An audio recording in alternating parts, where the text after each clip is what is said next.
2024년 2월의 마지막 날이었습니다.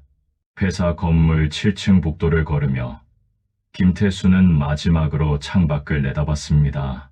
30년을 오간 길이었습니다.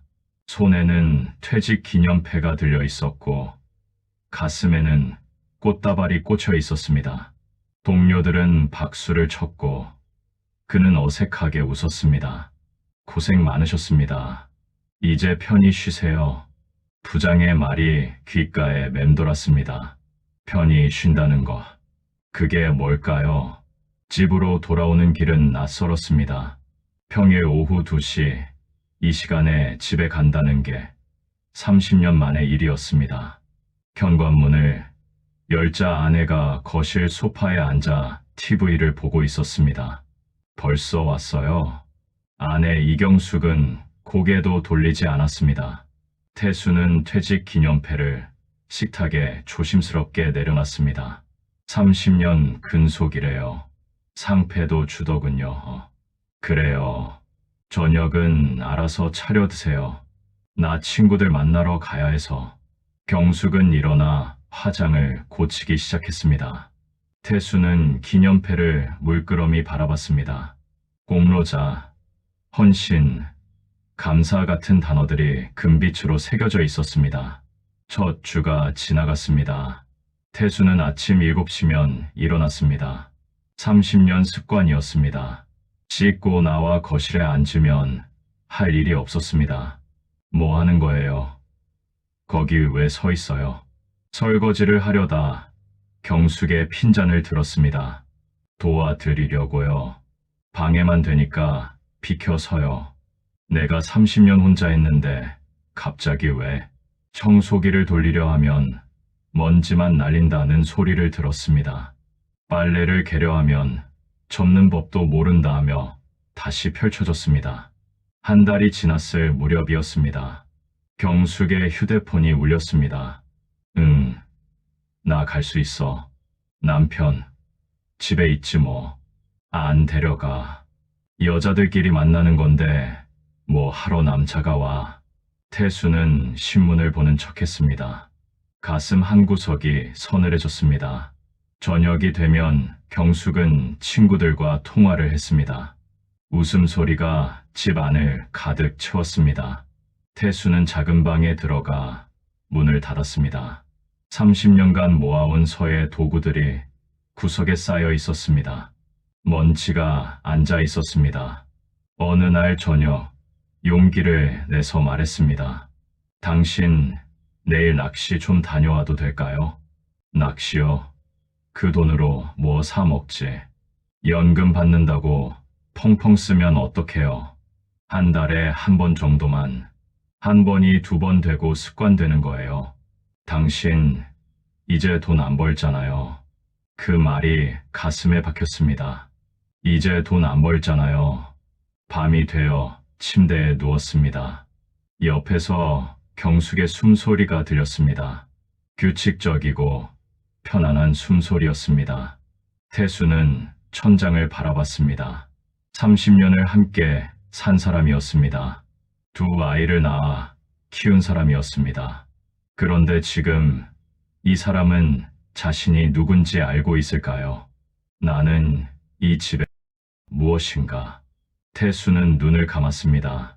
퇴직 전에는 보이지 않던 것들이 이제는 너무 선명하게 보였습니다.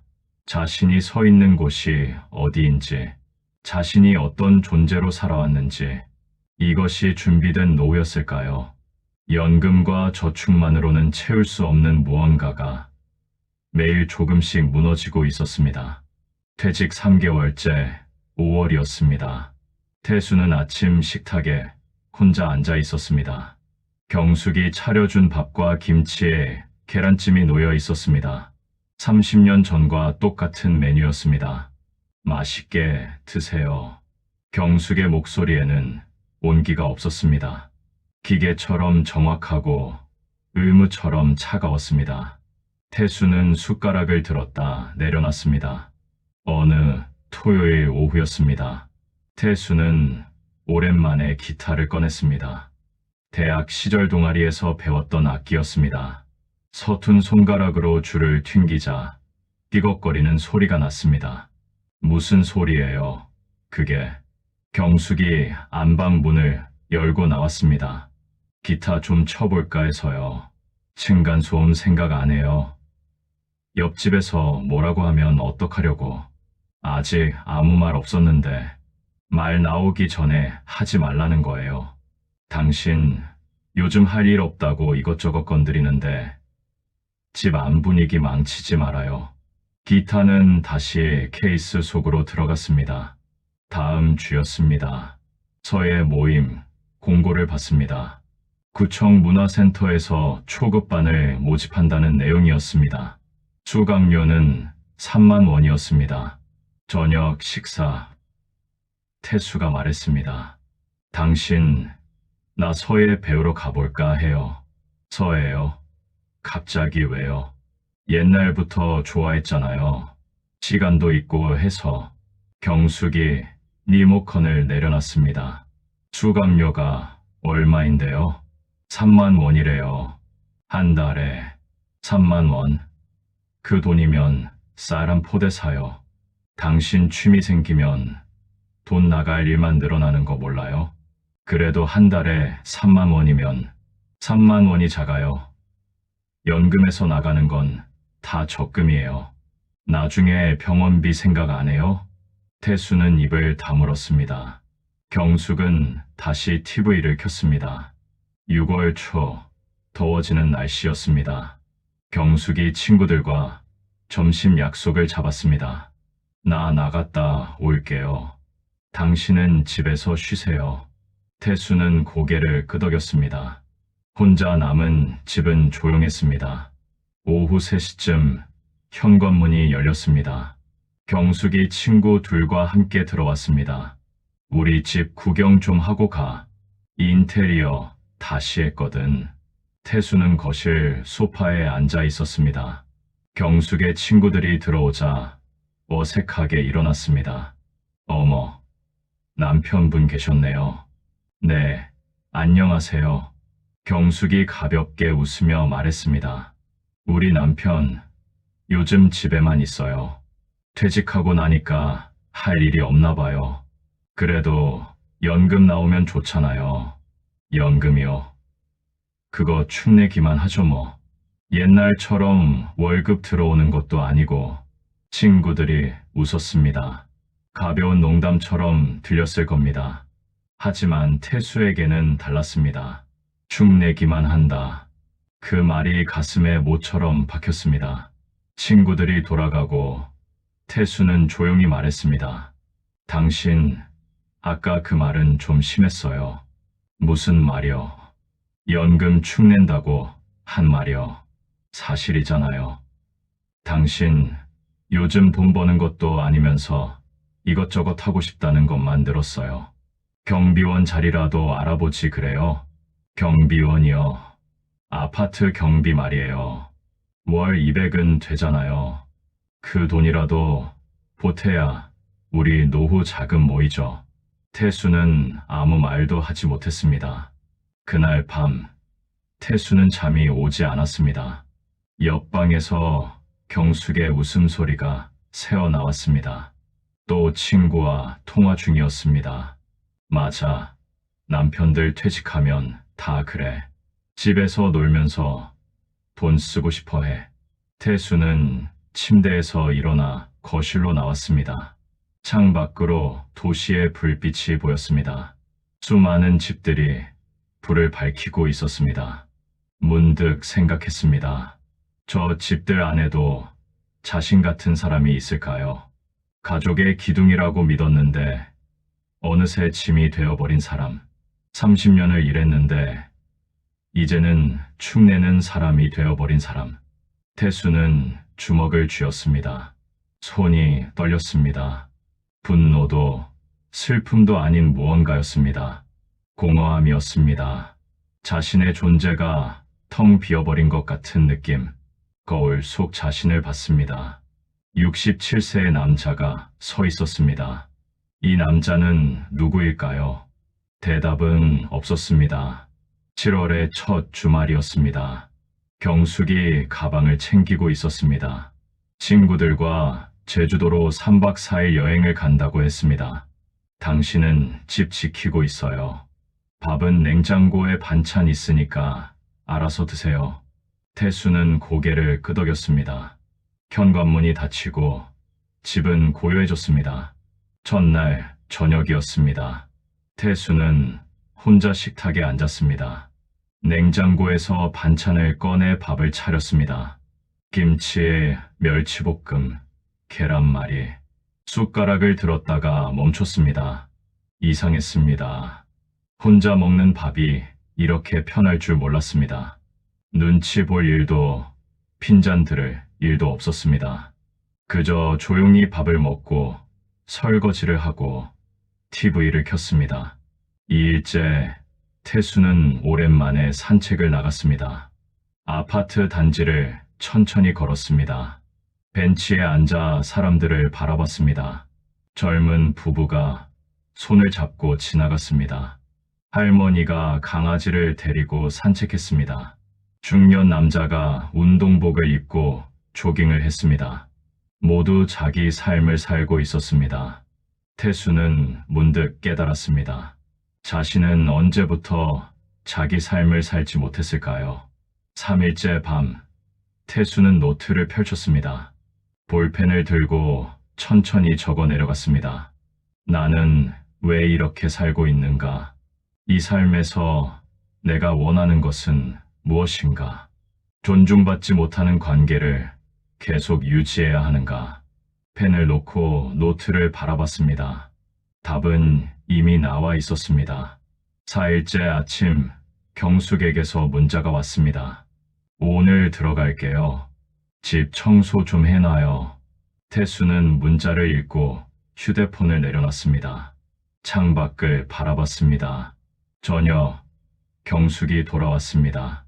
짐을 현관에 내려놓고 거실을 둘러봤습니다. 집 그대로네요. 청소는요. 당신, 우리 얘기 좀 합시다. 태수의 목소리가 달랐습니다. 경숙이 고개를 돌렸습니다. 무슨 얘기요? 우리 이혼합시다. 순간 공기가 멈췄습니다. 뭐라고요? 이혼하자고요. 더는 이렇게 못 살겠어요. 경숙의 얼굴이 굳었습니다. 갑자기 왜 이래요? 미쳤어요. 미친 게 아니에요. 정신 차린 거예요. 태수는 침착했습니다. 3일 동안 수없이 연습한 말이었습니다. 당신과 함께 있는데 나는 존재하지 않아요. 돈 벌 때는 기둥이었고 돈 안 벌면 짐이에요. 나는 이제 이 짐에서 벗어나고 싶어요. 잠깐만요. 진정해요. 무슨 일 있어요? 내가 뭐 잘못했어요? 모르겠어요. 당신한테는 잘못이 아닐 수도 있죠. 하지만 나한테는 매일이 상처였어요. 경숙이 소파에 주저앉았습니다. 재산은요? 집은요? 애들은요? 재산은 반씩 나누죠. 법대로 하면 돼요. 애들한테는 내가 얘기할게요. 당신, 지금 정말, 네, 정말이에요. 그날 밤, 태수는 짐을 쌌습니다. 옷 몇 벌, 책 몇 권, 서예 도구. 그게 전부였습니다. 경숙은 안방에 틀어박혀 나오지 않았습니다. 태수는 가방을 들고 현관문을 열었습니다. 30년을 살았던 집이었습니다. 돌아보지 않았습니다. 계단을 내려가며 가슴이 두근거렸습니다. 두려움도 있었지만 그보다 강한 감정이 있었습니다. 해방감이었습니다. 67세, 태수는 새로운 삶을 향해 걸어갔습니다. 원룸 문을 열었을 때 텅 빈 방이 보였습니다. 10평짜리 작은 공간이었습니다. 방 하나, 화장실 하나, 작은 주방. 태수는 가방을 바닥에 내려놓았습니다. 아무것도 없는 방이었지만 이상하게 마음이 편했습니다. 첫 주는 혼란스러웠습니다. 세탁기 사용법을 몰라 유튜브를 찾아봤습니다. 설거지를 하다 그릇을 깼습니다. 하지만 아무도 뭐라고 하지 않았습니다. 실패해도 서툴러도 그저 자신의 일이었습니다. 2주째 태수는 동네 마트에서 장을 봤습니다. 카트를 밀며 이것저것 담았습니다. 누가 뭐라고 할까 봐 눈치 보던 습관이 아직 남아 있었습니다. 그러다 멈췄습니다. 아, 이제는 눈치 볼 사람이 없구나. 계산을 하고 나오는데 가슴이 뻥 뚫렸습니다. 한 달이 지났습니다. 태수는 편의점 아르바이트를 시작했습니다. 시급 9,860원, 주 3회, 하루 4시간. 첫 출근 날 점장이 말했습니다. 어르신, 천천히 배우시면 돼요. 우리 편의점 손님 많지 않아요. 태수는 고개를 숙였습니다. 잘 부탁드립니다. 계산대에 서는 게 서툴렀습니다. 바코드를 찍고 봉투를 건네고 거스름돈을 주는 일. 단순했지만 집중해야 했습니다.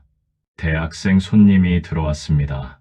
아저씨, 담배 한 갑이요. 말보로 골드. 네, 잠시만요.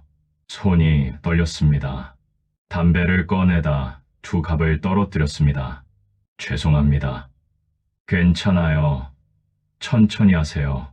학생이 웃으며 기다려줬습니다. 그 미소가 태수에게는 구원 같았습니다. 2개월째 태수는 일에 익숙해졌습니다. 손님들과 가벼운 대화도 나눴습니다. 어르신, 오늘도 계세요? 네, 주 3일 나와요. 대단하세요. 저도 나이 들어서 어르신처럼 일할 수 있을까? 할 수 있을 거예요. 시작이 좀 늦었을 뿐이죠. 퇴근길에 편의점 앞 벤치에 앉았습니다. 시원한 바람이 불었습니다. 주머니에는 오늘 번 돈이 들어 있었습니다. 많지 않았습니다. 하지만 자신이 번 돈이었습니다. 누가 뭐라고 하지 않는 오롯이 자기 것인 돈. 3개월째 태수는 기타를 다시 꺼냈습니다. 손가락이 뻣뻣했습니다. 줄을 누르면 손끝이 아팠습니다. 하지만 소리가 났습니다. 서툰 멜로디가 방 안을 채웠습니다. 아무도 막지 않았습니다. 층간소음이라고 뭐라고 하는 사람도 없었습니다. 태수는 혼자 웃었습니다. 서의 도구도 꺼냈습니다. 먹을 갈고 붓을 적시고 종이에 글씨를 썼습니다. 쯔여자유. 붓글씨가 번졌습니다. 완벽하지 않았습니다. 하지만 자신의 글씨였습니다. 어느 일요일 아침이었습니다. 태수는 창문을 열고 커피를 마셨습니다. 인스턴트 커피였지만 맛이 좋았습니다. 휴대폰이 울렸습니다. 아들에게서 온 문자였습니다. 아빠, 오늘 시간 되세요? 저녁 같이 먹고 싶어요. 태수는 답장을 보냈습니다. 그래, 저녁에 보자. 아들과의 저녁 약속. 오랜만이었습니다. 태수는 옷장에서 깨끗한 셔츠를 꺼냈습니다. 거울을 봤습니다. 67세의 남자가 서 있었습니다. 예전보다 야였지만 눈빛은 살아 있었습니다. 나 같은 사람도 다시 시작할 수 있구나. 혼잣말이 방 안에 울렸습니다. 그 말이 진심이라는 게 스스로도 신기했습니다. 이혼 조정이 마무리된 날이었습니다. 법원 복도에서 태수와 경숙은 마지막으로 마주섰습니다. 서류에 도장을 찍고 각자의 길로 돌아서는 순간이었습니다. 경숙이 말했습니다. 후회 안 해요. 태수는 고개를 저었습니다. 아니요. 후회하지 않아요. 그 말이 진심이었습니다. 재산 분할은 법대로 진행됐습니다. 집, 예금, 주식 모두 반으로 나뉘었습니다. 태수가 받은 몫은 1억 3천만 원이었습니다. 적지 않은 돈이었지만 30년 치고는 초라했습니다. 하지만 태수는 담담했습니다. 원룸 보증금을 내고 남은 돈은 정기예금에 넣었습니다. 연금과 편의점 급여를 합치면 한 달에 약 250만 원이었습니다. 넉넉하지는 않았지만 혼자 살기에는 충분했습니다. 6개월이 지났습니다. 태수의 일상은 단순했습니다. 아침 7시에 일어나 커피를 마셨습니다. 가벼운 산책을 하고 돌아와 아침을 먹었습니다. 오후에는 서예를 하거나 책을 읽었습니다. 주 3일은 편의점에 나갔습니다. 저녁에는 기타를 쳤습니다. 유튜브로 배운 곡들을 천천히 연습했습니다. 누가 보면 외로워 보일 수도 있었습니다. 하지만 태수는 외롭지 않았습니다.